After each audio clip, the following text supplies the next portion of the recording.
Parce que ce sont elles qui ont subi des préjudices. Et pour la réparation de quel préjudice, elles sont venues effectivement demander des choses au tribunal. Et quand je parle des vrais, ce travail de décantation appartiendra à M. le Président et à ses assesseurs. Beaucoup de choses ont été racontées ici. Ces éminentes personnalités qui président ce tribunal criminel savent qu'est-ce qui est vrai et qu'est-ce qui est faux. C'est de cela dont il s'agit. Donc notre intention est loin de là. Nous voulons simplement les rassurer. Et nous voulons, Monsieur le Président, honorable assesseur, nous comprenons, comme je l'ai dit tout à l'heure, la soif des parties civiles d'obtenir justice. Et c'est normal, nous en convenons.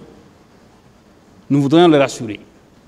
Notre rôle dans cette procédure, en tant qu'avocat, c'est de démontrer, sur la base des faits discutés ici, et sur la base des arguments juridiques pertinents, que le capitaine Dadis n'a rien à voir avec la commission des infractions commises au stade du 28 septembre. C'est la seule chose. Des personnes sont mortes au stade. D'autres ont été violées. D'autres ont été humiliées. Et nous, en le disant, nous profitons de l'opportunité, Monsieur le Président, honorable assesseur, de présenter nos condoléances aux côtés du président Dadis, pour lequel nous renouvelons les condoléances aux parties civiles, aux personnes endeuillées qui ont souffert. Je dis condoléances renouvelées parce que, Monsieur le Président, honorable assesseur, il a été dit dans cette salle que le président Dadis n'a jamais eu de compassion à l'égard des victimes. Cela a été rappelé dans cette salle. Le ministère public est allé jusqu'à dire que presque aucun des accusés qui n'a ressenti aucun remords sur le visage d'aucun des accusés. Il me suffit, Monsieur le Président, de dire, c'est pourquoi j'ai rappelé que je ne parlerai que des faits constants discutés ici et qui figurent dans les PV. Vous pouvez prendre le procès verbal d'audition en qualité de témoin du capitaine Dadis et son procès verbal d'interrogatoire au fond. Dans tous ces deux documents, Monsieur le Président, le capitaine Dadis n'a jamais pris la parole ou n'a jamais accepté de rentrer dans le fond de ses explications ou de son raisonnement avant de s'incliner devant la mémoire des personnes qui ont disparu. Avant de présenter ses condoléances. Ce sont des faits qui sont au dossier. Parce que les deux PV dont je parle sont des pièces du dossier. Moi, quand je parle des pièces du dossier, j'indique la pièce. Contrairement à beaucoup de choses qui ont été racontées dans cette salle, et à beaucoup de choses qui sont dans l'ordonnance de renvoi qui saisit votre juridiction. Quand on veut incriminer quelqu'un sur la base d'une pièce, on doit citer la pièce nommément. Nous sommes des professionnels.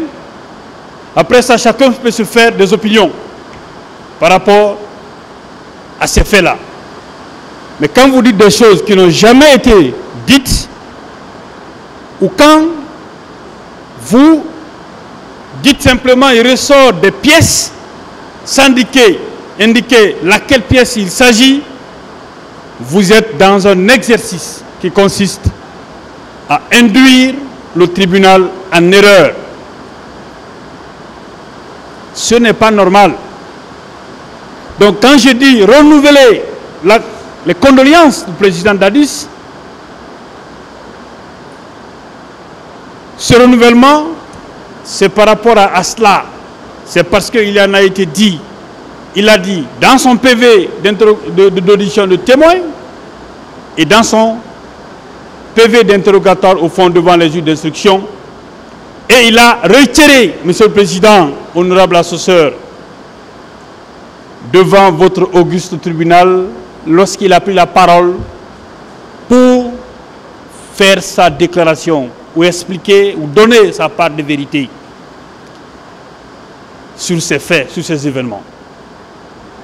Que les victimes, Monsieur le Président,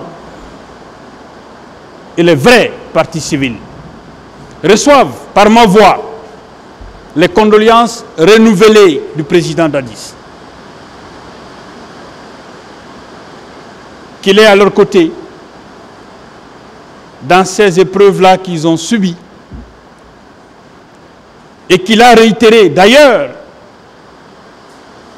au lendemain du 28 septembre, 29 septembre, lors de la déclaration qu'il a eu à faire et qui a été projetée ici, à cette audience, Monsieur le Président.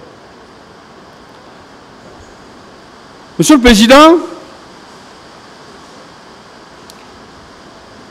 je voudrais cette fois-ci m'adresser à votre juridiction. Je le ferai à cet instant précis de mes plaidoiries et, bien entendu, à la fin de mes plaidoiries. Vous êtes 3 magistrats devant lesquels je n'ai jamais plaidé. Jamais. C'est la première fois. Et, comme je l'ai dit toujours, moi j'ai confiance aux magistrats. J'ai confiance aux magistrats. Parce que pour moi, les magistrats doivent, comme le disait le professeur Maurice Canto, doivent se hisser, pas à la hauteur de Dieu, mais s'approcher un tout petit peu d'eux. Quand on vous donne le privilège et la responsabilité de juger vos semblables, ce n'est pas une fonction, c'est une vertu. Pour reprendre un haut magistrat de la Cour suprême de notre pays. Monsieur le Président, honorable assesseur, je voudrais attirer votre attention, même si je sais que vous le savez déjà, de faire attention aux pièges que les partis civils et le ministère public, à court d'arguments, à court de démonstrations juridiques, sur la base de faits et de preuves discutées contradictoirement devant votre tribunal, vous induire en erreur. Je voudrais également attirer votre attention sur le piège que constitue, et j'insiste là-dessus, l'opinion publique. J'insiste là-dessus. Nous sommes dans un pays où, Monsieur le Président,